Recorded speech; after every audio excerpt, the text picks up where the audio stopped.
오늘은 그 영혼의 어두운 밤과 침묵 기도라는 주제로 좀 나누고자 합니다. 여러분, 교회에서 이 어둠이라는 단어를 사용할 때 어둠의 세력같이 사악한 것을 의미합니다. 또 어둠은 불분명한 걸 또 의미하기도 해요. 그러니까 밤에 사물을 보기 어려운 것처럼 하나님과 사람 사이의 관계는 우리의 의식으로는 파악할 수가 없어요. 그 과거 영성가들은 영혼의 어두움을 어떤 절대적 은혜의 충만함이라고도 표현하기도 했습니다. 그러니까 하나님께서 우리의 집착과 우상들로부터 자유하게 하실 뿐만 아니라 참된 그 본성의 깨달음으로 인도하세요. 그 어두운 밤은 우리의 마음의 열망과 사랑의 자유를 또 발견하는 수단입니다.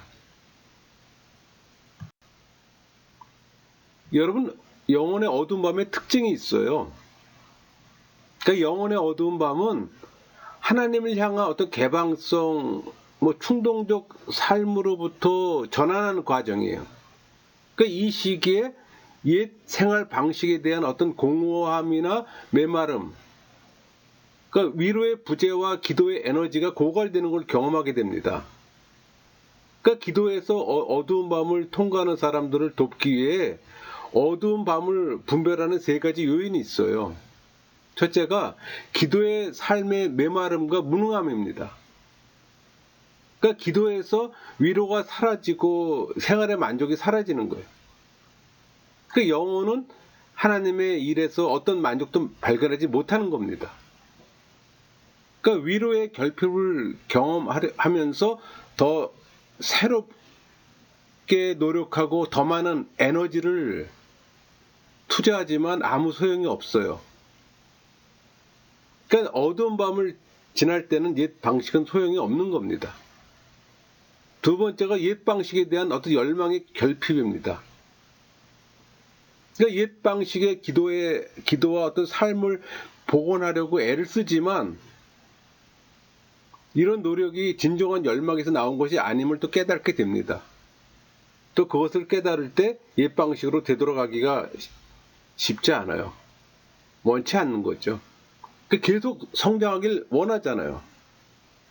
근데 옛 방식은 하나님을 섬기는 것이 아니라 생각만 했던 겁니다.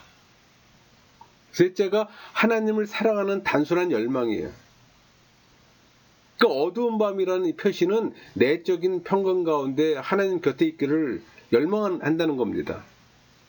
자신의 상황이 무엇인지 잘 알지 못하지만 그저 그냥 하나님의 사랑 안에서 있는 모습이에요.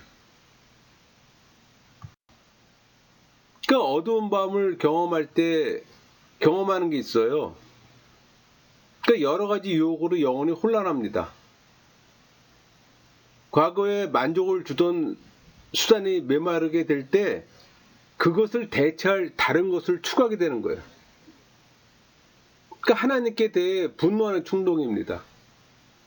그러니까 하나님의 임재를 구하지만 하나님께서 나타나지 않으면 하나님에 대한 개념과 이미지가 사라지는 거예요. 그럼 모든 것을 포기하게 됩니다. 포기할 때 사람의 이 지능은 비워지고 또 예민해지고 더 중요한 것은 하나님을 의존하게 돼요. 그러니까 어두운 밤을 경험할 때 경험하는 게 있어요.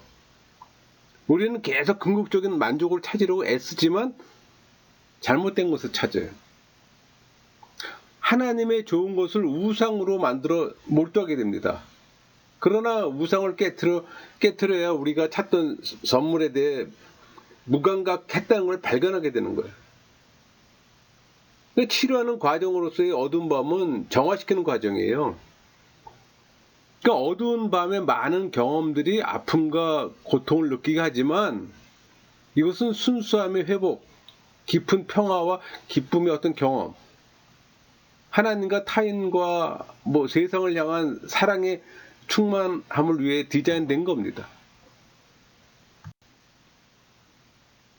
그러니까 영혼의 어두운 밤은 영적 메마름과 하나님의 부재라는 이 부정적인 경험을 통해서 우리 안에 있는 어떤 집착과 중독이라는 우상을 제거하는 영적 회복 과정입니다.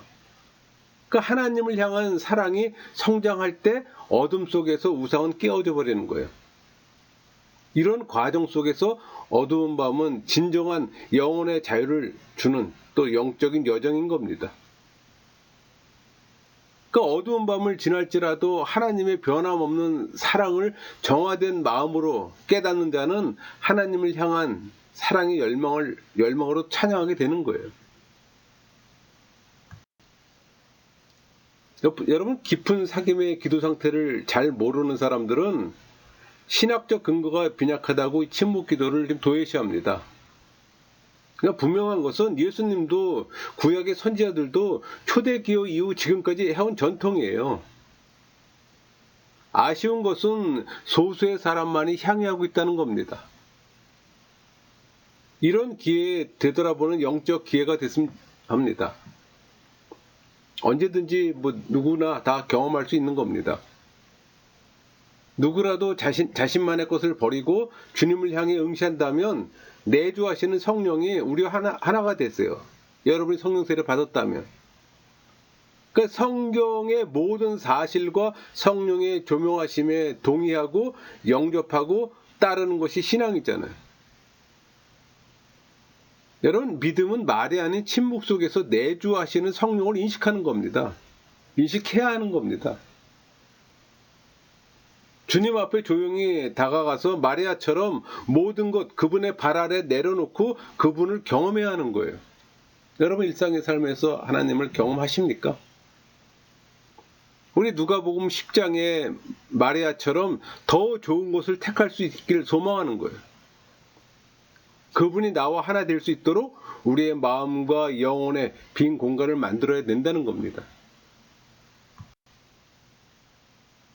여러분, 깊은 사귐의 기도란 사고의 분석이 아니에요. 주체와 객체가 하나가 되는 하나님의 임재 체험입니다. 하나님의 신비적 지식은 결코 논리적이거나 지적인 지식이 아니라 직관적이고 체험적인 지식이에요. 그러니까 깊은 사귐의 기도 상태를 많이 경험하신 분은 예수님이잖아요. 이 상태는 하나님과의 친밀함을 목적으로 해요. 즉, 사랑의 관계를 맺는다는 겁니다. 예수님의 삶에서 성부 하나님과의 친밀함보다 더 인상적인 면은 없습니다. 이것은 아버지에 대한 사랑이 아니고는 가능하지 않아요. 그래서 헬라 교부들은 깊은 사귐의 기도를 지혜를 가진 사람들의 최고의 활동이라고 간주했습니다. 그 교부들은 사랑을 통해 얻어지는 이 경험적 지식을 중시했어요. 그래서 기도와 상태를 구별해야 하는 겁니다. 여러분, 기도는 하나님과의 일치를 이루는 상태로 이끌어주는 어떤 일련의 경험을 말하는 거예요. 상태는 하나님과 일치를 이룬 상태 자체를 말하는 겁니다. 그러니까 이때는 성령에 의해 움직이는 단계예요. 성경에 나오는 인물들은 묵상을 잘 아는 사람들이었습니다. 우리 창세기 24장 63절 볼까요? 이삭이 저물 때 들에 나가 묵상하다가 눈을 들어 보매 낙타들이 오는지라. 시편 63편 6절 볼까요? 내가 나의 침상의 주를 기억하며 새벽에 주의 말씀을 작은 소리로 읊조릴 때 하오리니. 그러니까 시편은 사실상 하나님의 백성들이 하나님의 법을 묵상하는 걸 노래하는 겁니다. 우리 시편 119편 148절 주의 말씀을 조용히 읊조리려고 내가 새벽녘에 눈을 떴나이다. 여러분, 시편의 첫 시는 모든 사람들을 격려하며 여호와의 율법을 즐거워하며 그 율법을 주야로 묵상하는 자라고 했습니다. 그러니까 복이 있는 자가 되도록 격려하는 거예요. 시편 기자는 이렇게 외칩니다. 시편 119편 97절 볼까요? 내가 주의 법을 어찌 그리 사랑하는지요. 내가 그것을 종일 작은 소리로 읊조리나이다. 그러니까 기독교 묵상과 동양 종교의 묵상을 가장 잘 구분짓게 하는 것은 순종과 충성에 대한 어떤 지속적인 강조입니다. 우리 사무엘상 3장 1절에서 18절 말씀에서 나오는 그 제사장 엘리는 그 하나님의 음성 듣는 법을 잘 알고 있었어요. 근데 어린 소년 사무엘이 그래서 그 사무엘이 그 하나님 말씀을 잘 듣지 못하자 그걸 알도록 도와주잖아요. 또 열왕기상 19장 9절에서 18절 엘리야는 광야에서 수많은 밤을 지새며 여호와의 세미한 음성 분별하는 걸 배웠던 겁니다. 또 이사야 6장 1절에서 8절 말씀 이사야는 높이 들린 보좌에 앉으신 주를 보고 내가 누구를 보내며 누가 우리를 위해 갈고 하시는 음성을 들었잖아요. 이 외에도 뭐 증인들은 허다해요. 근데 이들은 하나님의 마음을 잘 알았던 사람입니다. 여러분은 어떻습니까? 그러니까 하나님께서 그들에게 말씀하신 것은 그들에게 특별한 능력이 있어서가 아니라 그들이 귀 기울여 들을 준비가 되어 있었기 때문이에요. 여러분도 마찬가지예요. 성령의 내적 음성 듣기를 원한다면 들을 수가 있는 거예요. 근데 문제는 그런 시간을 갖지 않는다는 게 문제입니다. 그러니까 성경 속에 등장하는 침묵 기도에 대한 이 직접적인 언급이나 용어에 제한된 어떤 의미를 떠나서 이야기해 보면, 그러니까 하나님 임재에 대한 이해와 더불어 침묵 속에서의 어떤 체험적 지식이라는 차원에서 생각할 때 성경은 그 전체적 어떤 흐름 속에서 일치하는 많은 내용을 시사합니다. 그러니까 사도행전이나 뭐 요한복음, 요한서신서들은 역사적인 사실들을 초월하는 그러니까 절대적인 하나님 사건의 형식 속에서 기록하고 있어요. 그러니까 침묵 기도에 대한 명백한 모습은 바울 서신에서도 찾아볼 수가 있습니다. 그는 하나님에 대한 이 체험적인 지식을 말할 때 헬라어로 그노시스라는 표현을 사용했어요. 근데 이런 지식은 이성의 활동이 아니라 하나님의 성령에 의해 초월적으로 주어지는 걸 말하는 겁니다.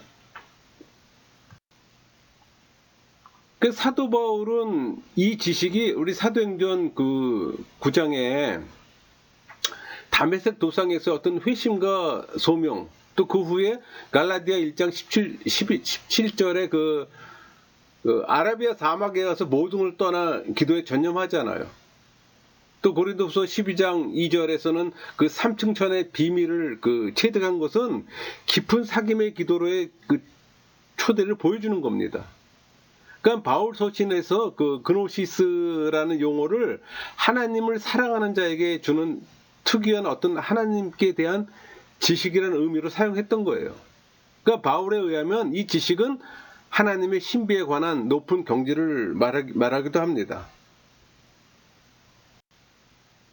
그러니까 사도 요한은 그 하나님에 대한 이 신비의 지식을 말할 때 그노시스의 동사형인 그노스케라고 표현했어요. 그러니까 요한복음에서 요한 서신에서 사용했던 겁니다. 그러니까 사도 요한에 의하면 하나님을 아는 지식은 영원한 생명을 누리는 거예요. 그것은 하나님을 사랑하는 겁니다. 우리 요한일서 4장 8절 사랑하지 아니하는 자는 하나님을 알지 못하나니 이는 하나님은 사랑이심이라 이렇게 증거하잖아요. 그러니까 그는 계명에 순종하는 것이며 하나님과 친교를 맺는 거예요. 우리 요한복음 14장 7절 너희가 나를 알았더라면 내 아버지도 알았으리로다. 이제부터는 너희가 그를 알았고 또 보았느니라 이렇게 증거했잖아요. 그러니까 그의 계명은 예수 그리스도를 믿는 것이며 또 하나님과의 친교는 예수 그리스도를 말미암아 가능한 거예요. 여러분 성경에서 말하는 깊은 사귐의 기도는 그리스도를 통한 하나님과의 신비적 체험이라고 결론 지을 수가 있어요. 이 지식은 논리적이거나 체계적인 게 아니에요. 관계를 통한 체험적인 지식을 말하는 겁니다. 그러니까 이것은 이성의 대상인 하나님에 대한 지적인 인식이 아니라 사랑의 대상인 하나님과의 사귐과 어떤 교제와 어떤 만남의 체험적인 지식을 말하는 거예요. 그러니까 예언자들이나 사도들은 주님의 뜻을 전하고 살았잖아요. 우리의 소망을 주님께 간청하는 것은 참으로 중요합니다. 그러나 그보다 먼저 해야 할 일이 있어요. 예수님께서 우리와 함께 하실 뿐만 아니라 기도하는 나를 온전히 아시는 이 선한 분임을 체험적으로 깨닫는 게 중요해요. 여러분 신앙은 체험이에요. 체험하지 못하면 그건 종교입니다. 그러니까 깊은 사귐의 기도는 이성으로 행하는 의지적 활동도 있으나 더 중요한 것은 단순히 주님의 선하심을 맛보는 거예요. 사랑하고 행복을 누리는 수동적 자세가 더 필요한 겁니다. 우리 시편 46편 10절에서 이르시길 너희는 가만히 있어 내가 하나님됨을 알지어다 이렇게 표현하잖아요. 여기서 가만히 있어란 말은 침묵 가운데 여호와가 하나님 되심을 체험적으로 경험하라는 유명한 구절입니다. 그러니까 침묵 가운데 주님의 뜻을 기다리며 주님이 하나님 되심을 동의하는 것이 믿는 우리에게 필요하다는 거예요. 우리 시편 61편 1절 나의 영혼이 잠잠히 하나님만 바라며 나의 구원이 그에게서 나오는도다. 이 말씀이 잠잠히 침묵하여 하나님만 바라보는 침묵 기도를 권장하고 있는 거예요. 그 침묵 기도는 나약한 인간의 짧은 지혜로 이런 많은 것들을 간구하기보다 기도하는 우리의 모든 것을 아시는 그분의 이루심을 신뢰하는 것이 더 소중해요. 그 산상수훈의 그 첫 부분인 마태복음 5장 3절 심령이 가난한 자는 복이 있나니 천국이 그들 것이며 그 심령이 가난하다는 것은 마음을 비운 상태입니다. 그러니까 인간의 마음은 언제나 어떤 생각이나 계획, 욕심 등으로 가득 채워져 있잖아요. 그러니까 주님께서는 우리 속에 들어오셔서 우리와 함께 하시길 원하세요. 우리가 가난한 빈 마음이라야 내주하신 성령 하나님의 향기를 가득 채울 수가 있는 거예요. 그리고 그것이 밖으로 나타나기 때문에. 그러니까 심령이 가난한 자가 마음이 청결한 자인 겁니다. 5장 8절에 마음이 청결한 자는 복이 있나니 그들이 하나님을 볼 것이며. 그러니까 우리의 마음과 생각에서 온갖 선한 것과 악한 것이 나와요. 우리 잠언 4장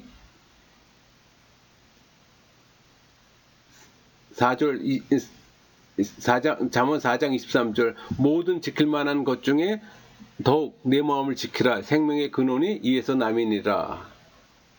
그러므로 성도는 모든 지킬 만한 것 중에서 더욱 내 마음을 지키라고 하는 겁니다.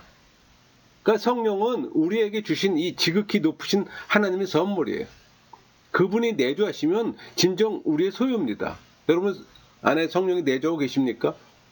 성령께서 우리 자신의 영이 되어 우리 안에서 말씀하신다는 뜻이에요. 성령은 우리의 영적 자아가 되며 또 성령의 임재로 감화받음으로 우리는 또 다른 예수 그리스도를 갖는 겁니다. 그분을 통해 그분으로 말미암아 예수 안에서 변화야 되는 거예요. 그러니까 복음서와 서신서에 나타난 대로 성령 하나님은 초자연적 질서 속에서 사랑하시고 활동하시는 인격적 원동력이잖아요. 그 힘이 우리에게 임해 예수님 안에서 우리를 변화시켜요. 그러니까 깊은 사귐의 기도는 인간의 기술과 훈련이 아니에요. 영혼 깊은 데서 성령과 교제하는 삶이에요. 그러니까 자기 삶에서 시시한 것은 버리고 성령이 이끄는 대로 최선을 다해 자신을 맞추는 겁니다. 물론 그러려면 겸손과 순종, 자기불신, 분별력을 훈련해야 하며 또 무엇보다도 믿음을 꾸준히 훈련시켜야 되는 겁니다.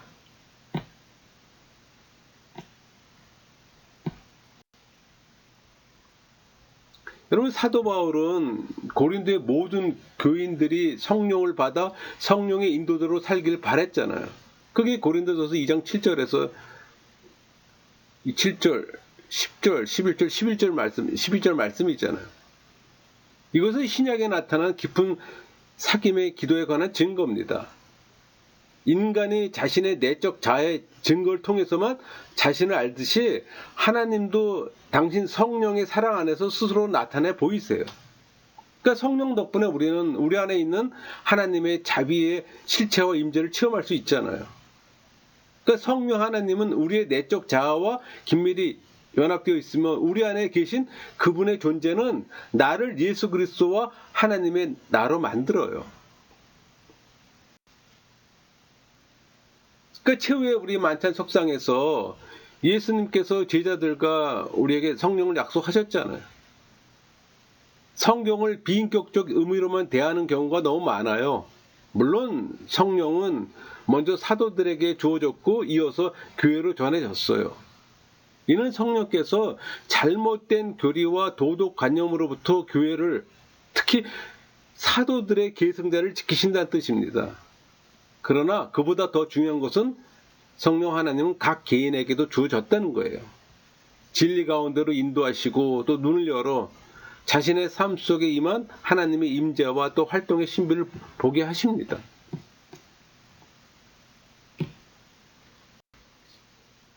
여러분, 죽음을 앞두고 최후의 만찬 강화에서 예수님은 계속 한 주제를 말씀하셨어요.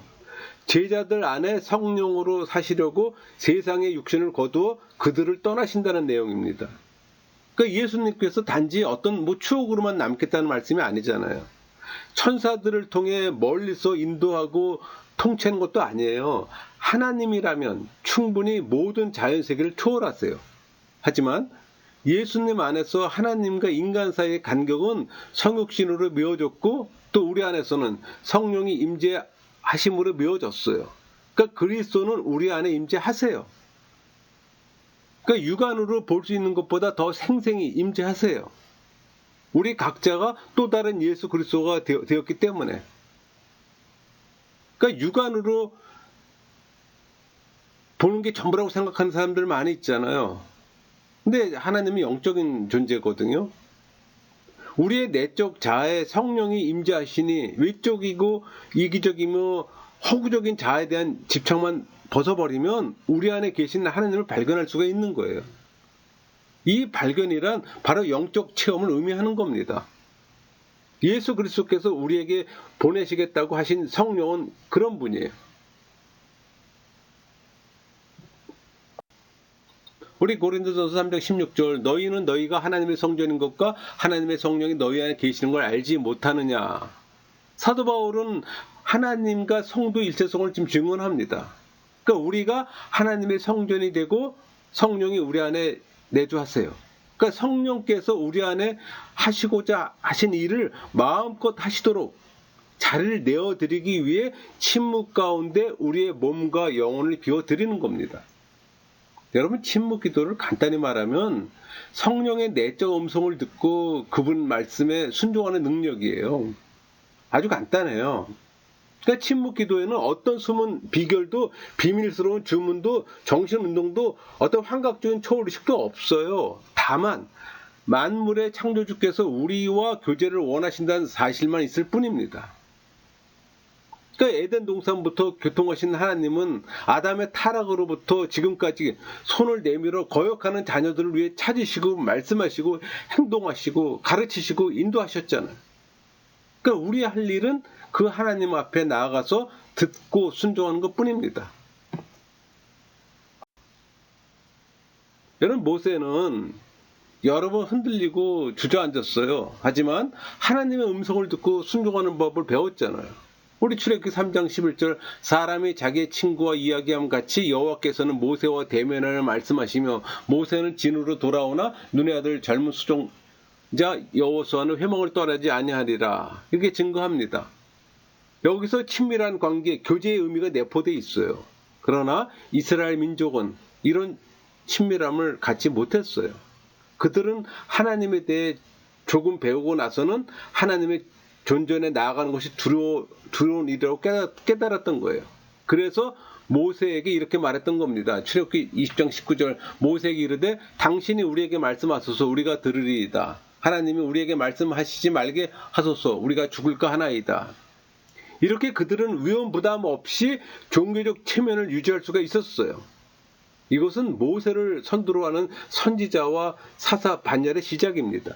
그러나 이것은 낮에는 구름 기둥으로 밤에는 불 기둥으로 함께 하신다는 느낌으로부터 벗어나는 발길이었어요.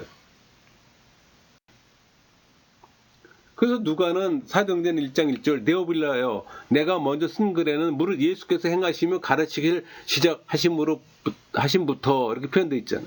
그러니까 사람들이 예수님을 육안으로 볼 수 없음에도 예수님은 부활과 승천 후에도 행하시며 가르치시기를 계속하셨다고 증거합니다. 그러니까 베드로와 스데반은 예수님이 우리 신명기 18장 15절 내 하나님 여호와께서 너희 가운데 내 형제 중에서 너를 위하여 나와 같은 선지자 하나를 일으키시리니 너희는 그의 말을 들을지니라. 이 말씀에 있는 모세와 같은 선지자에 대한 예언의 성취라고 지적한 말입니다. 그러니까 모세는 말하는 자이고 그 백성들은 그 말씀을 듣고 순종해야 할 사람들이었어요. 우리 마태복음 14장 13절 예수께서 들으시고 배를 타고 떠나서 따로 빈들에 가시니 우리가 듣고 여러 고을로부터 걸어서 따라간지라. 그러니까 예수님께서는 분전 사역 가운데서도 한적한 곳으로 돌아가는 습관이 있으셨어요. 그러니까 예수님은 단지 사람으로부터 벗어난 것이 아니라 하나님과 같이 있으신 겁니다. 예수님께서 그 한적한 곳에 계실 때 무슨 일을 하셨을까 한번 생각해 볼 수 있잖아요. 그는 하나님을 찾으셨어요. 하나님과 대화했어요. 그리고 우리에게도 그렇게 하라고 지금 명령하시는 겁니다. 무엇보다도 예수님은 아버지가 하나이며 또 성경에 쓰인 대로 당신이 하나님의 아들이라고 선포했잖아요. 그리고 예수님은 그것 때문에 또 결국 죽음을 당하셨어요. 여러분 우리 요한복음 10장 30절, 36절, 37, 38 요한복음 14장 6절, 7절, 8절, 9절, 10절 이 말씀들은 지난 2세기 동안 아주 명백한 의미로 동일하게 해석되어 왔던 겁니다. 이 놀라운 사실을 믿음으로 기독교 묵상이 시작된 거예요. 예수님께서 하나님의 아들로 세상에 오셨고 하나님께서 그분 안에 계셨어요. 그런데 예수님께서 세상을 떠나 아버지께로 가셨으니 이제 우리는 그분을 어떻게 볼 수 있을까? 그 당시 사람들은 그걸 걱정했어요. 아득한 천국에 계신 그분과 우리 사이에 생긴 간격을 어떻게 메울 수 있을까? 답은 간단해요. 하나님께서 주신 복음이 끊어지지 않는 연결고리가 되어 예수님께서 우리 세상에 내재하신다는 겁니다. 세상의 창조주로 자연에 내재하지만 거기서 나아가 세상의 구주, 구속자, 그러니까 사랑으로서 살아 움직이고 계시는 거예요. 그렇다면 요지는 간단해요. 그분의 우주 안에서 그분과 접촉하는 방법을 찾아내는 겁니다. 그 사도 요한은 말하잖아요. 우리는 하나님의 아들이 되어야 하며 또 하나님의 아들이 되려면 예수 그리스도를 영접해야 한다고. 그렇다면 예수를 어떻게 영접할 수 있을까요? 때가 찾아 예수님께서 오셔서 하나님 나라를 가르치시고 그 나라의 삶이 어떠한가를 보여주셨어요. 그러니까 예수님은 자신을 구속자와 왕으로 알게 하는 살아있는 교제를 확립시켜줬던 겁니다. 그런데 그것은 모든 일에 그의 말씀을 듣고 항상 그를 순종하는 거예요. 우리 요한복음 5장 19절 그러므로 예수께서 그들에게 이르시되 내가 진실로 너에게 이르노니 아들이 아버지께서 하신 일을 보지 않고는 아무것도 스스로 할 수 없나니 아버지께서 행하시는 그것을 아들도 그와 같이 행하느니라. 그러니까 예수님은 자기 아버지와의 친밀한 교제를 통해 듣고 순종하는 삶의 모습을 우리에게 본을 보이셨던 겁니다. 우리 요한복음 5장 30절 내가 아무것도 스스로 할 수 없노라 듣는 대로 심판하노니 나는 나의 뜻대로 하려 하지 않고 나를 보내신 이의 뜻대로 하려 함으로 내 심판은 의로우니라. 그러니까 내가 아무것도 스스로 할 수 없노라 듣는 대로 심판하노니 이렇게 증거했잖아요. 또 요한복음 14장 10절에는 내가 아버지 안에 거하고 아버지는 내 안에 계신 것을 네가 믿지 아니하느냐. 내가 너희에게 이르는 말은 스스로 하는 것이 아니라 아버지께서 내 안에 계셔서 그 일을 하시는 것이라. 그러니까 예수님께서 제자들에게 내 안에 거하라고 하실 때 제자들은 아버지 안에 거하는 것이 무슨 뜻인지 이해했어요. 우리 요한복음 10장 4절에도 하나님은 자신을 선한 목자면 자기 양은 그의 목소리를 듣는다고 표현했잖아요. 요한복음 16장 13절 그러나 진리의 성령이 오시면 그가 너희를 모든 진리 가운데로 인도하시리니 그가 스스로 말하지 않고 오직 들은 것들을 말하며 장래 일을 너희에게 알리시리라. 그러니까 예수님은 보혜사 즉 우리를 모든 진리 가운데로 인도할 진리의 성령께서 오실 것이라고 이야기했던 겁니다. 그건 하나님께서 우리 마음속에 심어주신 지식과 사랑은 복 있는 자들이 천국에서 누리는 복과 본질적으로 동일해요. 우리 요한복음 10절 3절 영생은 곧 유일하신 참 하나님과 그가 보내신 자 예수 그리스도를 아는 것이니이다. 영생이란 아버지께서 보내신 주님과 또 말씀 안에서 우리를 아버지와 연합시키는 성령을 영접하는 겁니다. 그러니까 영생은 하나님의 보내심 또는 사명으로 집중되는 거예요. 여러분, 침묵기도는 아들과 성령의 사명을 의식적으로 체험적으로 인식하는 거예요. 지식적으로는 아는 게 아닙니다.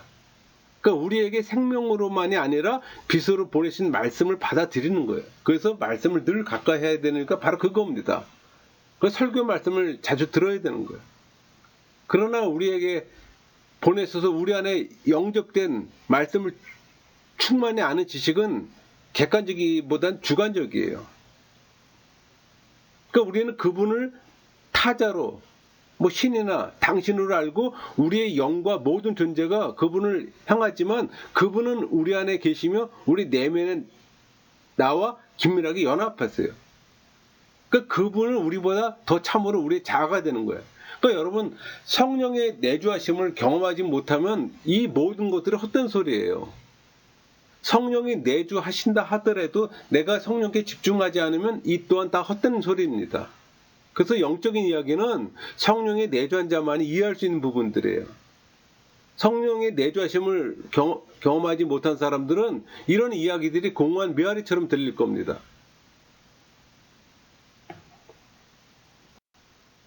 여러분, 침묵기도하는 그리스도인의 영혼은 삼일체와 말씀의 성육신을 분명히 깨닫는 거예요.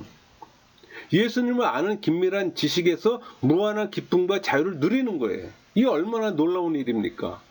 우리 요한복음 15장 11절 내가 이것을 너에게 이르면 내 기쁨이 너희 안에 있어 너의 기쁨을 충만하게 하려 함이라. 또 요한복음 14장 27절 평화를 너에게 끼치노니 곧 나의 평화를 너에게 주노라. 내가 너에게 주는 것은 세상이 주는 것과 같지 아니하니라. 너희는 마음에 근심하지 말고 두려워하지 말라. 침묵기도의 기쁨은 온전한 연합으로 결정에 달합니다. 그러니까 거룩한 삶의 씨앗은 세례를 통해 모든 그리스도인의 영혼에 심겨져요. 하지만 결실을 거두려면 씨앗이 자라고 발육해야 되잖아요. 자기 몸 안에 성령을 품고 살면서도 실제로는 그분을 전혀 모르는 그리스도인들도 있어요. 그들은 하나님의 자녀면서도 자기 정체성을 몰라요. 자신과 자신의 참된 존엄성을 알려고 하지도 않고 안타깝게도 부족하고 부끄러운 부분을 가리기에만 급급해요. 그리고 문제는 그 성격이 폭력과 기교, 정욕과 탐심을 불러일으킨다는 겁니다. 영혼에 심겨진 거룩의 씨앗은 그저 잠만 자요. 싹을 틔우지 못하고 자라지도 못하고 있어요. 다시 말해 성화의 은혜가 그들 영혼에 깃들어져 있으나 그것이 흘러넘쳐 그들의 기능과 지식과 의지에 전혀 영향을 끼치지 못한다는 겁니다. 하나님 임재를 느끼지 못한다는 얘기예요. 또 하나님은 이런 영혼들에게 자신을 또 보이지도 않으세요. 왜? 그들이 하나님을 진정으로 갈망하지 않기 때문에. 그러니까 하나님의 임재를 느끼지 못한 사람은 하나님과 세상 양쪽에 다 발을 걸치고 사는 사람들이에요.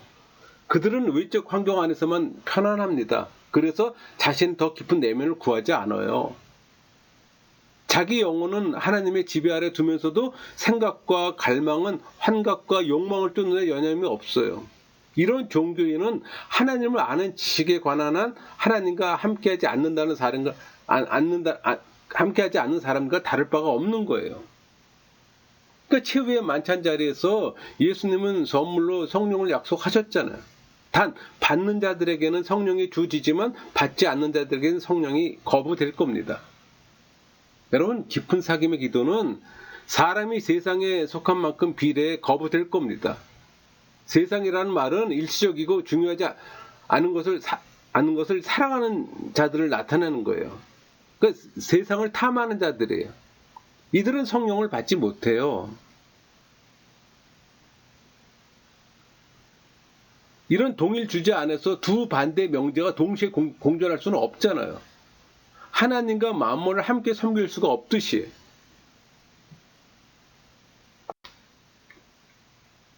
그러니까 사람이 성령과 그분의 사랑을 받고자 자신을 준비하려면 세상의 야망과 외적인 활동, 그러니까 일시적 관심사에 대한 욕심을 버려야 되는 겁니다. 그러니까 세상적인 것들을 비우지 않는 한 영적인 것들은 분별하거나 깨달을 수가 없어요. 세상 사람들은 성령을 알고자 갈망하지도 않잖아요. 또 성령 또한 그들에게 자신을 나타내지 않아요. 그러니까 그들은 자기의 마음을 세상 것들로 채우는 것에 만족해요. 그러나 갈망은 침묵기도에서 가장 중요한 겁니다. 갈망 없이는 하나님의 영적 선물들을 절대 받지 못합니다. 또 전혀 모르는 것을 갈망할 수는 또 없잖아요. 하나님과의 연합이 실제로 있고 그것이 무엇인지 얼마라도 이해하지 못하는 한 그 연합을 갈망하는 건 불가능합니다. 어떤 외적 활동과 일시적인 관심사에만 몰두하는 사람들은 깊은 사귐의 기도를 갈망하지 않고 무엇인지도 알지 못해요. 그 침묵 기도의 기쁨을 조금이라도 발견하는 길은 체험밖에 없어요. 우리는 주님이 선하신 분임을 맛보아 알아야 하는 겁니다. 세속적인 자들은 영적인 세계에 대한 미각을 잃었어요. 그러니까 환자의 혀가 진미의 맛을 모르듯이. 그러니까 세상의 타락에 감염된 영혼도 천국이 주는 기쁨의 맛을 모릅니다. 여러분, 사도행전에서 우리는 부활하셔서 통치하시는 그리스도를 봅니다. 또 그분은 성령을 통해서 자기 자녀들을 가르치고 인도하시잖아요. 우리 사도행전 8장 빌립은 인도의 미준도 지역으로 가게 합니다. 또 사도행전 9장에서는 자신이 메시아됨을 또 바울에게 보이셨어요. 또 사도행전 10절에서는 베드로에게 그의 어떤 유대 민족을 가르치고, 또 사도행전 15장에서는 교회를 인도해 문화의 속박에서 벗어나게 하셨어요. 그러니까 우리가 거듭 보게 되는 것은 신앙인들이 성령의 음성을 듣고 순종하는 것을 기초로 사는 법을 배우는 모습이에요. 간단히 말해서 이것이 침묵 기도에 대한 성경의 토대입니다. 놀라운 것은 예수님께서는 행하시고 말씀하시는 것으로 끝내지 않으셨다는 겁니다. 내 음성을 듣고 문을 연다는 것은, 여러분 요한계시록 3장 20절 볼까요? 볼지어다 내가 문 앞에 서서 두드리노니 누구든지 내 음성을 듣고 문을 열면 내가 그들에게로 들어가 그와 더불어 먹고 그는 나와 더불어 먹으리라. 내 음성을 듣고 문을 연다는 표현이 있잖아요. 이것은 내 마음과 생각 속에 있는 모든 것들을 잠잠히 하고 침묵 가운데 우리의 마음을 성령께 집중하는 의미예요. 이처럼 누구든지 마음의 빗장문을 열어 젖히고 주님을 초대하면 주님께서 우리 안에 들어오셔서 함께 하신다는 겁니다. 이제 우리 할 일은 성령께서 내 안에 역사하실 수 있도록 지금까지 우리가 주장하는 모든 생각과 마음을 비우고 그 자리를 내어드리는 겁니다. 이것이 곧 주님을 내 안에 모셔드리는 초청이에요. 침묵기도, 곧 깊은 사귐의 기도입니다. 그러니까 영혼의 어두운 밤을 보내시는 분이 있다면 깊은 사귐의 기도로 영적으로 더욱 성장할 수 있는 기회를 삼으시기를 소망합니다. 말씀을 마치겠습니다.